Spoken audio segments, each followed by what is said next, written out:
Hello everyone, कैसे हैं आप सभी लोग। और आज की इस वीडियो में हम लोग बात करने वाले हैं क्लास 12 पास आउट स्टूडेंट्स के बारे में।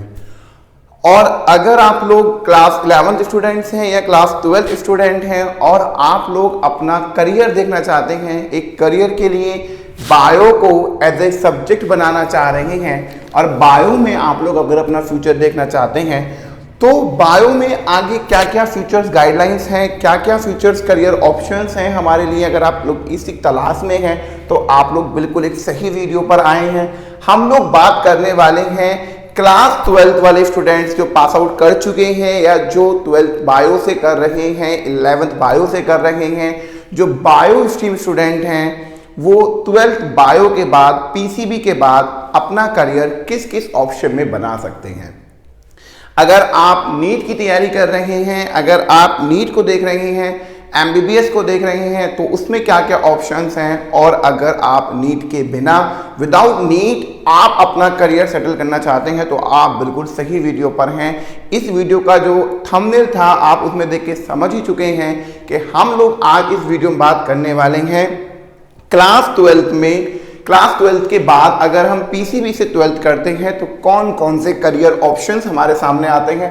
सो मैंने आप लोगों के लिए पूरा बोर्ड बहुत प्यारे से सजाया हुआ है। बहुत प्यारे से एक पूरे बोर्ड पे मैंने अपना जो भी मैंने आपके लिए सर्च किया है, जो जो आपके लिए ऑप्शंस हो सकते हैं, जो जो आपका करियर हो सकता है, कितने साल का वो कोर्स होगा और सबसे बड़ी चीज़ कि आप उस कोर्स को करने के बाद सैलरी कितनी कमाते हैं, जो बहुत एक मेन इंपॉर्टेंट टॉपिक होता है। मैं समझता हूँ उस चीज़ को भी देखना चाहिए और साथ साथ एक हमारी रेपुटेशन क्या होगी, हमारी क्या एक वैल्यू होगी, एक अपनी सोसाइटी के लिए हम लोग किस तरह से रिस्पॉन्सिबल होंगे, वो सब चीज़ आज मैं इस वीडियो में आपसे बात करने वाला हूँ। सो आइए स्टार्ट करते हैं क्लास 12 के बाद के करियर ऑप्शंस। अगर आप मैथ से हैं तो आपके लिए भी वीडियो इंपॉर्टेंट है, क्योंकि मैं एक कुछ कॉमन सब्जेक्ट, कुछ कॉमन डिग्रीज की भी हम बात करूंगा जो मैथ और बायो वाले दोनों स्टूडेंट कर सकते हैं। सो प्लीज अगर आप इस चैनल पर नए हैं तो इस चैनल को सब्सक्राइब कर लीजिए ताकि आपको, और अगर आपको कोई और पर्टिकुलर सब्जेक्ट को लेकर, किसी पर्टिकुलर कॉलेज को लेकर कुछ जानना है तो आप मुझे बताइए, मैं आपके लिए इसी तरह से वीडियो को लेकर आऊंगा। सो हम लोग स्टार्ट करते हैं career option after 12th PCB से लेकर। सो मैं आपको बता देता हूं, मैंने कुछ यहां पर बैचलर डिग्रीज निकाली हुई हैं, कुछ ग्रेजुएशनल डिग्री जो हम लोग कर सकते हैं बायो से, और कुछ डिप्लोमा मैंने यहाँ पे निकाले हुए हैं जिनको आप 12th के बाद कर सकते हैं। जैसे आप लोगों का सबसे फर्स्ट ऑप्शन बच्चों का होता है एमबीबीएस। साथ साथ मैं अपने लैपटॉप को भी कंटिन्यूसली यूज करूंगा, क्योंकि इतना कुछ बता पाना हर सब्जेक्ट के बारे में, हर एक डिग्री के बारे में इम्पॉसिबल होता है। तो उसके लिए मैंने थोड़ा सा अपने लैपटॉप को भी यूज किया हुआ है, जिसके साथ साथ मैं लैपटॉप और बोर्ड की मदद से आपको हर एक डिग्री के बारे में कंप्लीट नॉलेज देने की कोशिश करूंगा। तो सबसे पहला आता है एमबीबीएस। एमबीबीएस की फुल फॉर्म होती है bachelor of medicine, bachelor of surgery. एक पूरा बैचलर डिग्री होती है, एक यूजी प्रोग्राम होता है जिसकी ड्यूरेशन की अगर हम बात करते हैं 5.5 साल से 6 साल आपको फाइनल तक लग जाते हैं कंप्लीट करने में एमबीबीएस को। एमबीबीएस करने के लिए आपको पता होगा नीट का एग्जाम होता है जो हमारा एनटीए कंडक्ट कराता है, नीट का एग्जाम होता है। एक और एग्जाम होता है एम्स का एग्जाम होता है, जो हमारा एम्स एक बहुत बड़ा हॉस्पिटल है इंडिया में, वो अपना एक पर्टिकुलर एग्जाम लेता है, जिस एग्जाम को अगर आप क्वालिफाई करते हैं तो आपको एमबीबीएस में सीट मिल जाती है। कौन कौन से कॉलेजेस हैं एमबीबीएस के, कौन कौन से अच्छे कॉलेज हैं, कौन से टॉप रैंक में करते हैं, इसके लिए मैं एक छोटी सी सेकंड वीडियो बनाऊंगा जिसमें आपको मैं एमबीबीएस के बारे में और इसी के साथ साथ आपको बीडीएस के बारे में बताऊंगा। तो एमबीबीएस के बाद सेकंड ऑप्शन हमारे पास बीडीएस का होता है। अगर आपका एमबीबीएस में कुछ मार्क्स 720 में से 600 प्लस चाहिए होते हैं एमबीबीएस सीट के लिए, और अलग अलग कास्ट में, एससी में, ओबीसी में, जनरल में अलग अलग क्राइटेरिया होता है। सो बीडीएस भी एक अलग ऑप्शन हो जाता है। बीडीएस भी हमारा 5 ईयर प्रोग्राम होता है। और अगर मैं सैलरी की बात करते हैं एमबीबीएस में, so it's depend on your work. अगर आप पर्सनल करते हैं या आप एक जॉब में देखें एमबीबीएस के बाद, या अगर पर्सनल क्लिनिक देखते हो तो आपकी सैलरी ऑलमोस्ट कम से कम 40,000 से 12 लाख तक की भी आप लोग अर्निंग इसमें बहुत प्यार से कर सकते हैं। बीडीएस की बात करते हैं, it is a 5 year programme होता है और इसमें भी सैलरी आपकी 50,000 से 1 लाख तक के बीच में आपकी अर्निंग इसमें हो जाती है एज अ सैलरी, और इसमें भी इंक्रीज भी हो सकती है, आपके वर्क पर डिपेंड करेगा। थर्ड मैंने यहाँ पे डिग्री बात की है bachelor of veterinary science. Third जो हमने यहाँ पे बात की है वो है बैचलर ऑफ वेटरनरी साइंस। ये क्या होता है, इसमें हम लोग समझते हैं एनिमल हेल्थ के बारे में। जो जानवरों के डॉक्टर्स होते हैं, एनिमल डॉक्टर होते हैं, वो एक पूरा कोर्स होता है, बैचलर डिग्री होती है।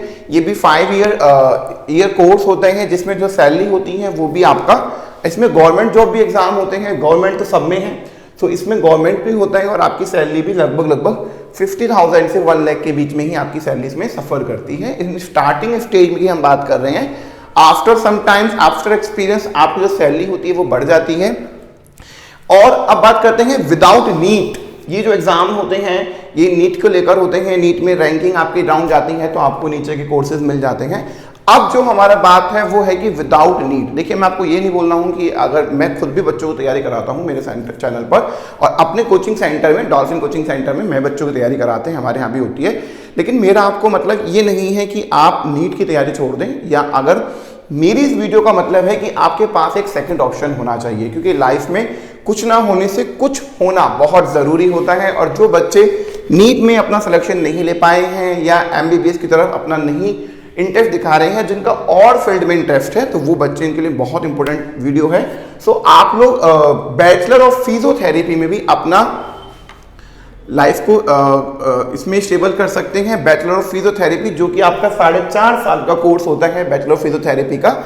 इसके लिए आपको नीट एग्जाम की रिक्वायरमेंट नहीं होती है। बस ये होता है कि जो अलग अलग कॉलेज होते हैं, हर कॉलेज का अपना अपना एंट्रेंस एग्जाम आपको इसके अंदर सफल करने को मिल सकता है। इसकी स्टार्टिंग सैलरी की बात करते हैं, जो फिजियोथेरेपिस्ट होते हैं, अगर उनकी स्टार्टिंग सैलरी की बात करते हैं तो उनकी स्टार्टिंग सैलरी 20,000 से 30,000 पर मंथ होती है। It's a starting salary. आप किसी भी सैलरी को देखकर अपना मन ये मत सोचेगा कि ये बहुत कम है या ये बहुत ज़्यादा कमा रहा है। जितने भी हम लोग बात कर रहे हैं वो एक लिमिट पर कर रहे हैं, कि स्टेज की बात कर रहे हैं, इनिशियली हम लोग बात कर रहे हैं। डिपेंड आपकी काबिलियत पे करता है कि आप कितने काबिल हैं, उस हिसाब से आप अपनी मनचाही सैलरी भी कमा सकते हैं किसी भी कोर्स में। समझ में आता है? क्योंकि अगर मैं इसी चीज़ को लेके बोलूँ तो देखो, हमारे एक सर हुआ करते थे, वो एक बहुत छोटी सी बात कहते थे कि अगर आप एक बहुत छोटा काम कर रहे हैं, बहुत ही छोटा काम करना है, एज अ जनरली मैं बोलता हूँ, सपोज करिए कि मैं हूँ या कोई भी है, वो मुझसे बोला करते थे कि तुम हो, अगर तुम फ्यूचर में जाकर अगर एक जूता भी गांठो, ठीक है, तो अपने उस जूते को इस तरह से आप स्ट्रेच करिए, इस हिसाब से आप गांठना कि आपके एरिया में उसको ऐसा कोई ना गांठ सके जैसा आप काम करते हैं। तो आप किसी भी फील्ड में जाएं, आपकी वैल्यू उसमें जब ही होती है कि जो काम आप कर सकते हैं, उस फील्ड में जो काम आप कर सकते हैं, ऐसा काम कोई दूर दूर तक ना कर सकता हो, तो आपकी वैल्यू ऑटोमेटिक होती है और आपका पैसा भी बहुत अच्छा मिलता है। फिर हम बात करते हैं बायोफिजिक्स की। It's a new option. शायद आप लोगों ने मेरे हिसाब से पहली बार सुना होगा 12th पास आउट करने के बाद कि आप लोग बायोफिजिक्स में भी अपना करियर बना सकते हैं। बायोफिजिक्स भी बहुत ही अच्छा ऑप्शन हो जाता है। मैं इसके बारे में आपको थोड़ा सा डिस्कस करता हूँ। बायोफिजिक्स एक बहुत ही पॉपुलर कोर्स है। बायोफिजिक्स में क्या है एक्चुअल में? बायोफिजिक्स में हम लोग क्या करते हैं, फिजिक्स और बायोलॉजी को एक साथ पढ़ते हैं कि बायो के अंदर फिजिक्स कहाँ कहाँ यूज की जा सकती है, उसके अंदर हम इसको पढ़ते हैं। इसका एक सर्टिफिकेट भी होता है, नॉर्मल सर्टिफिकेट भी आप लोग ले सकते हैं। इस बायोफिजिक्स में सर्टिफिकेट भी ले सकते हैं जिसमें नॉर्मल मिल जाता है। इसका एक डिप्लोमा भी आप लोग देख सकते हैं। एक यूजी कोर्स भी होता है, यानी BSc इन बायोफिजिक्स आप कर सकते हैं। इसके बाद आप MSc इन बायोफिजिक्स भी कर सकते हैं। बायोफिजिक्स में PhD तक के भी ऑप्शंस आपको देखने को मिल जाएंगे। अगर हम सर्टिफिकेट की बात करते हैं, क्योंकि सर्टिफिकेट होता है वो तो आपको कुछ घंटे, कुछ मंथ में ही आपको वो सर्टिफिकेट मिल जाता है बायोफिजिक्स में। लेकिन डिप्लोमा की बात करते हैं, जो कि PG डिप्लोमा है, उसका जो ड्यूरेशन होता है वो 1 से 2 साल होता है। जो यूजी कोर्स होता है वो मैंने आपको बताया हुआ है, ये 4 साल का हमारा यूजी कोर्स होता है, जिसकी सैलरी होती है, स्टार्टिंग सैलरी की बात कर रहे हैं, स्टार्टिंग सैलरी 3 लाख से 6 लाख पर ईयर होती है। एक साल के अंदर, 1 ईयर के अंदर आपको जो सैलरी का पैकेज जाता है वो 3 लाख से 6 लाख के बीच में आपको इसके अंदर जाता है। एलिजिबिलिटी क्या है? 12th बच्चा पास होना चाहिए, इसमें आप एडमिशन बच्चा ले सकता है। और टाइप ऑफ इसमें ऑनलाइन कोर्स भी आपका इसमें अवेलेबल होता है। जॉब, हाँ, आपकी जॉब क्या होगी? आप इसमें एक बायोफिजिशिस्ट, एक रिसर्चर की तरह काम कर सकते हैं, एक बायोफिजिसिस्ट की तरह काम कर सकते हैं। आप इसमें एक साइंटिस्ट की तरह वर्क किया जा सकता है, एक मेडिकल बायोफिजिसिस्ट की तरह आप लोग काम कर सकते हैं, फॉरेंसिक बायोफिजिक्स के लिए भी आप वर्क कर सकते हैं, न्यूट्रिशनल बायोफिजिक्स में आप वर्क कर सकते हैं। तो बहुत सारे इसके फील्ड होते हैं। सो अगर आप इसमें इंटरेस्टेड हैं तो आप उसके बारे में डिटेल देख सकते हैं। एक और आता है हमारा नेक्स्ट कोर्स जो बायो वाले बच्चे विदाउट नीट कर सकते हैं, that is a BTech in biotechnology. आप बीटेक भी कर सकते हैं बायोटेक्नोलॉजी के अंदर। So BTech is not a mathematical वाले स्टूडेंट मैथ वाले ही कर सकते हैं, बट इट्स आल्सो बीटेक कर सकते हैं, 12th वाले भी कर सकते हैं, बायो वाले जो कि बायोटेक से कर सकते हैं, जो कि 4 ईयर प्रोग्राम होता है और जो इसकी सैलरी होती है वो 5 to 8 लाख पर ईयर होती है, पर एनम होती है। आप इसे बीटेक बायोटेक्नोलॉजी में आप देख सकते हैं। थोड़ा सा बीटेक बायोटेक्नोलॉजी के बारे में बता देता हूँ आपको। एक अंडर ग्रेजुएट टेक्नोलॉजी एक प्रोग्राम है जिसकी फुल फॉर्म है बैचलर ऑफ टेक्नोलॉजी, 4 साल का होता है। हर साल सेमेस्टर बाई 6 मंथ सेमेस्टर होते हैं। इसके अंदर कैंडिडेट 12th पास होना चाहिए और उसके पास जो सब्जेक्ट हैं वो फिजिक्स, केमिस्ट्री, बायो या फिर मैथ। पीसीएम वाले भी बीएससी इन बायोटेक्नोलॉजी कर सकते हैं, पीसीबी वाले भी बीएससी इन बायोटेक्नोलॉजी को कर सकते हैं। एंट्रेंस बेस्ड इसका एग्जाम होता है, इसका एक एंट्रेंस होता है, बीएससी बायोटेक का एंट्रेंस होता है, वो आपको क्वालिफाई करना होता है। कोर्स की अगर हम फीस की बात करते हैं, देखिए अलग अलग कॉलेजेस में अलग अलग है, लेकिन एक एवरेज कोर्स की बात करें तो 1.5 लाख से 10-10.5 लाख तक भी इसकी पर एनम यानी कि एक साल के अंदर एक 1.5-2 लाख से लेकर 10 साल तक भी कॉलेजेस हैं जो इसकी फीस चार्जेस करते हैं। और इसका जो पैकेज होता है वो 5 से 8 लाख एनम तक का इसका पैकेज होता है। आपको एक सही कॉलेज ही इसमें आपको देखना चाहिए। नेक्स्ट हमारा इसके अंदर आता है BS in bio informative. BS in bio informative भी बहुत ही अच्छा कोर्स है। एक BSc diploma BSc graduate course होता है। इसकी जो फुल फॉर्म है वो है बैचलर ऑफ साइंस, जो बीएस है वो है bachelor of science in bio informative. Graduation programme है, 3 साल का प्रोग्राम है, 10+12 वाले कर सकते हैं। और इसमें बहुत अच्छा बताता हूँ मैं बीएससी इन बायोटेक जो bachelor of science in bio informative है, इसे सिर्फ पीसीबी वाले ही स्टूडेंट कर सकते हैं। तो पीसीबी वाले बच्चों के लिए बहुत ही अच्छा होता है। और इसमें जो एडमिशन होता है वो जनरली अलग अलग कॉलेज का अलग अलग होता है। आपका मेरिट बेस भी हो सकता है, एंट्रेंस एग्जाम भी होते हैं और कुछ कॉलेजेस इंटरव्यू बेस पर भी इसमें आपको एडमिशन देते हैं। बीएससी इन बायो इन्फॉर्मेटिव आप लोग लिख सकते हैं इसके बारे में। और जॉब की पोजीशन कहाँ कहाँ होती हैं, आप एक बायो एनालिटिक हो सकते हैं, बायो इन्फॉर्मेटिव आप प्रोग्राम में कहलाएंगे, एक बायो इन्फॉर्मेटिव ट्रेनर के रूप में आप वर्क कर सकते हैं, क्लिनिकल फार्माकोलॉजिस्ट की तरह पे आप वर्क कर सकते हैं। और इसकी सैलरी होती है, देखिए मैंने बताया है 2 लाख से 25 लाख तक भी सैलरी है। तो डिपेंड ऑन योर पोटेंशियल कि आपका पोटेंशियल क्या है, उस बेस पर आपकी सैलरी मिल जाती है। बीएस जो बायो इन्फॉर्मेटिव बहुत ही सही मुझे अभी इसमें देखने को लग रहा है। नेक्स्ट आता है बीएससी इन वेटिकल्चर। अगर हम बीएससी इन वेटिकल्चर की बात करते हैं तो बीएससी इन वेटिकल्चर एक बहुत ही अच्छा ऑप्शन हो जाता है। बीएससी इन वेटिकल्चर भी बहुत ही सही प्रोसेस है जिसका 4 ईयर प्रोग्राम होता है। इसके अंदर एग्रीकल्चर को related chemistry, physics, agriculture related में टर्म्स आती हैं, वो हमें पढ़ना होता है। It's a 4 year programme. Next आते हैं कुछ टर्म्स जिसके बाद हम डॉक्टर नाम के आगे लगा सकते हैं, जिसके लिए हमें नीट की भी रिक्वायरमेंट नहीं होती है, जैसे कि bachelor of neuropathy and yoga science. जो bachelor of neuropathy and yoga science है, डेट इज BNYS। इस कोर्स के बारे में बताता हूं। जो BNYS है ये है bachelor of neuropathy and yoga science. Under graduate programme होता है, डिग्री प्रोग्राम है, बैचलर है, 4.5 साल का कोर्स होता है। इसमें करने के बाद आपको इंटर्नशिप करनी होती है जो बहुत ज़्यादा मैंडेटरी होती है। इंटर्नशिप का केस MBBS में, BDS में, वेटनरी में, न्यूरोपैथी में, जिसमें भी आप देखेंगे आपको इसमें इंटर्नशिप का केस होता है। इसमें आपको डॉक्टर आप कहलाएंगे, बट आप इसमें आपको नीट नहीं देना होगा। इट्स आयुष जो होता है हमारा, उसके अंदर ये फील्ड आता है।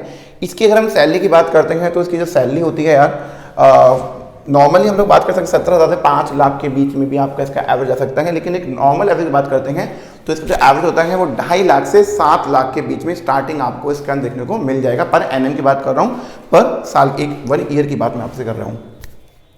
इसके बाद आता है bachelor of Ayurvedic medicine and surgery, BAMS। ये भी डॉक्टर होते हैं, बट आपको इनके लिए नीट का एग्जाम रिक्वायरमेंट होता है।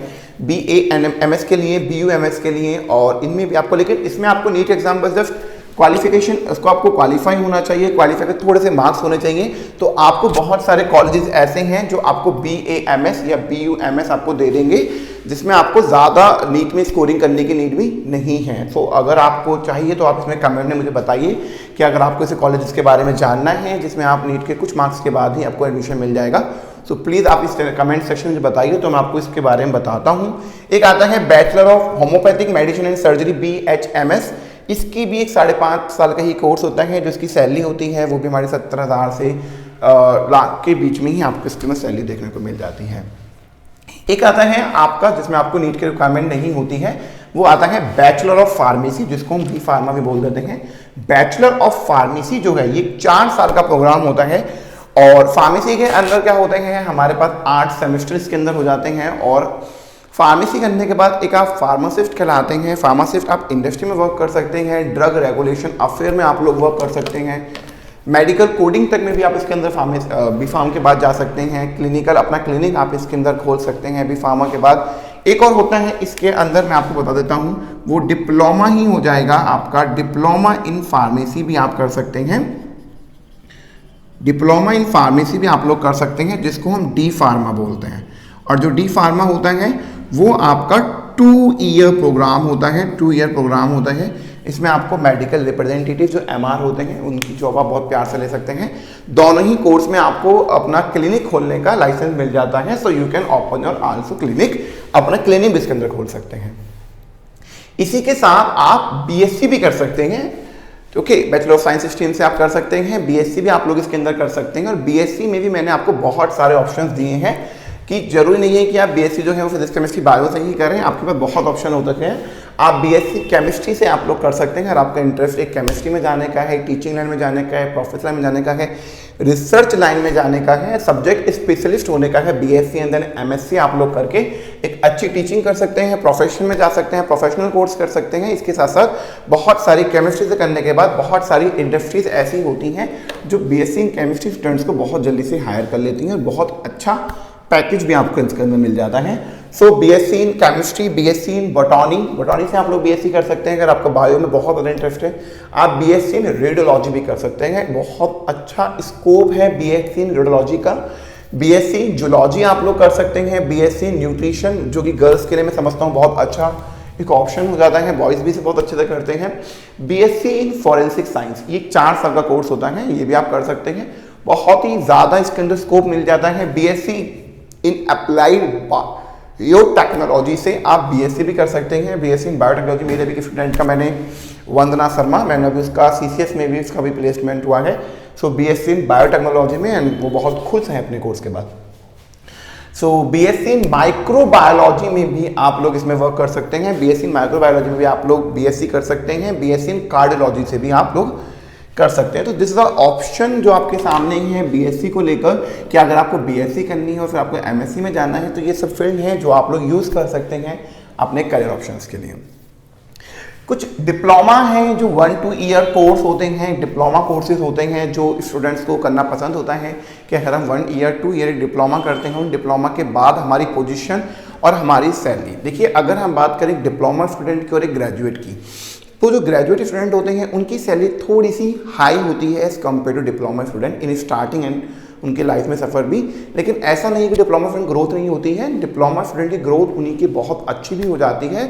सो मैंने आपको स्टार्टिंग में एक बात बोली थी कि आप जो काम करें, आप जिस भी फील्ड में जाते हैं, डिपेंड करते हैं कि आप उस फील्ड में कितना अच्छा है, आप कितना इंटरेस्ट उस फील्ड के अंदर ले रहे हैं। तो सबसे बड़ी चीज़ होती है कि आपका इंटरेस्ट क्या है। तो सबसे पहले आप लोगों के सामने मैंने इतना कुछ सब्जेक्ट खोले हैं, सो आप उन सब्जेक्ट्स के बारे में सर्च करिए। अगर आपको कुछ इन्फॉर्मेशन चाहिए, अगर आपको कुछ नॉलेज चाहिए, तो मैं आपको अपने इंस्टाग्राम आईडी इस वीडियो में आपको मेंशन करता हूँ, आप वहाँ पे जाके मुझसे बात कर सकते हैं। अगर आपको लगता है कि कुछ एक पर्टिकुलर टॉपिक पे मुझे वीडियो बनानी चाहिए, उसमें आपके बारे से आपके साथ डिस्कस करना चाहिए, तो आप मुझे कमेंट सेक्शन में बताएं, मैं आपको उसके बारे में बहुत अच्छा बताऊंगा। MBBS BDS के टॉप कॉलेजेस, टॉप रैंक्स, उसके बारे में आप बताएं, मैं बिल्कुल उसके लिए वीडियो बनाता हूँ। साथ साथ डिप्लोमा कोर्सेज के बारे में आपको मैं 2 मिनट में रिव्यू देता हूँ। डिप्लोमा इन फिजियोथेरेपी, मैंने आपको बताया था बैचलर डिग्री भी फिजियोथेरेपी में है, डिप्लोमा भी है। तो डिप्लोमा आप फिजियोथेरेपी में कर सकते हैं, डिप्लोमा इन योगा आप लोग कर सकते हैं, डिप्लोमा इन नर्सिंग आप लोग कर सकते हैं, आप बी नर्सिंग भी कर सकते हैं जो कि बैचलर ऑफ नर्सिंग होता है, नर्सिंग कोर्स होता है आफ्टर पीसीबी वाले स्टूडेंट्स के लिए, क्योंकि नर्सिंग का कोर्स कर सकते हैं। उसमें गर्ल्स और बॉयज़ दोनों ही आपका एलिजिबल होते हैं, दोनों ही बहुत अच्छे से कर सकते हैं। और नर्सिंग का जो क्राइटेरिया होता है, जो सैलरी पैकेज होता है, वो बहुत अच्छा होता है as compare to other bachelor course भी नहीं बोल सकते, लेकिन हाँ बच्चों काफ़ी सेटिस्फेक्शन होता है स्टार्टिंग जॉब से भी उसमें। तो आप डिप्लोमा इन नर्सिंग कर सकते हैं, आप डिप्लोमा इन एनवायरमेंटल साइंस में आप लोग जा सकते हैं, एलिमेंट्री एजुकेशन में यस आप लोग डिप्लोमा इन होटल मैनेजमेंट में भी आप डिप्लोमा कर सकते हैं। जो स्टूडेंट्स पीसीबी से हैं तो वो होटल मैनेजमेंट में भी डिप्लोमा कर सकते हैं। Diploma in fashion communication, diploma in fashion designer, मैं इसमें गर्ल्स को बहुत अच्छे से समझने की कोशिश करता हूँ कि गर्ल्स के लिए बहुत अच्छा फील्ड हो जाता है। डिप्लोमा इन एग्रीकल्चर आप कर सकते हैं और बीएससी आप एग्रीकल्चर से भी कर सकते हैं। जो 12th वाले हैं जो पीसीबी से हैं वो बीएससी भी एग्रीकल्चर से कर सकते हैं। डिप्लोमा इन डिजिटल मार्केटिंग, आप लोगों ने सुना ही होगा डिजिटल मार्केटिंग का बहुत अच्छा है। सो अगर आप लोग चाहते हैं डिजिटल मार्केटिंग में तो आप इसका एक 1-2 ईयर कोर्स होता है डिप्लोमा मार्केटिंग का। जितने भी डिप्लोमा होते हैं 2 ईयर, मैक्सिमम इसका 2 ईयर होता है प्रोग्राम। सो आप डिप्लोमा इन मार्केटिंग कर सकते हैं। सीपीसी इन मेडिकल कोडिंग, जो मेडिकल कोडिंग होता है, मेडिकल कोडिंग एक यूएस हेल्थ केयर प्रोग्राम है। तो आप यूएस हेल्थ केयर में अगर आप जाना चाहते हैं तो इसके लिए आपको ग्रेजुएट होना होता है। ग्रेजुएशन के बाद आप मेडिकल कोडिंग में अपना फील्ड बना सकते हैं। आप एज अ मेडिकल कोडर कहलाते हैं। स्टार्टिंग सैलरी आपकी 25 to 30,000 के बीच में ही होती है पर मंथ, बट धीरे धीरे करके बहुत अच्छी ग्रोथ है। रिक्रूटमेंट सिटिंग जॉब अगर आप चाह रहे हैं तो आप आफ्टर ग्रेजुएशन मेडिकल कोडिंग में भी जा सकते हैं। और अदर करियर ऑप्शन में आप एज अ रिसर्च साइंटिस्ट में भी आप अपनी पढ़ाई को आगे अगर जाते हैं तो एज अ रिसर्च साइंटिस्ट में भी आप लोग अगर पीएचडी तक जाना चाहते हैं या साइंटिस्ट में भी जाना चाहते हैं तो आपको मिलेगा। मेडिकल कोडर में मैंने बताया था हेल्थ केयर साइंटिस्ट, इतना आप लोग वर्क कर सकते हैं आफ्टर ग्रेजुएशन। टैक्सोलॉजिस्ट होते हैं जो टैक्सोनॉमी की स्टडी करते हैं, टैक्सोनॉमी से बैचलर ऑफ टैक्सोनॉमी अगर आप देखना चाहते हैं। और teaching is a best profession मैं मानता हूँ। तो टीचिंग का as a professor, as a teacher भी आप लोग फार्मिंग 12th बायो के बाद कर सकते हैं। और आप बीएससी एंड एमएससी करने के बाद आप किसी भी स्कूल में टीचिंग कर सकते हैं, अपना प्रोफेशन बना सकते हैं। So it's all about the PCB students. तो अगर आप लोगों को चाहिए कि थोड़ा सा किसी टॉपिक पे मैं और अच्छी डिटेल्ड वीडियो बनाऊं तो आप मुझे प्लीज़ कमेंट सेक्शन में बताइए। और ये वीडियो बहुत ज़्यादा यूजफुल है तो आप मुझे प्लीज़ कमेंट्स में बताइए आपको कैसा लगा है। अपने दोस्तों के साथ शेयर करिए और प्लीज़ चैनल को सब्सक्राइब करिए क्योंकि हमारे सब्सक्राइबर बहुत कम हैं, स्टार्टिंग है, लेकिन आग लगा देने की ताकत रखते हैं हम लोग यूट्यूब पे। सो प्लीज़ चैनल को सब्सक्राइब करिए, लाइक करिए, शेयर करिए। और आपके जो भी क्वेश्चंस हैं आप लोग कमेंट सेक्शन में पूछ सकते हैं। जो भी आपके डाउट है वो आप कमेंट सेक्शन में पूछ सकते हैं। Thank you.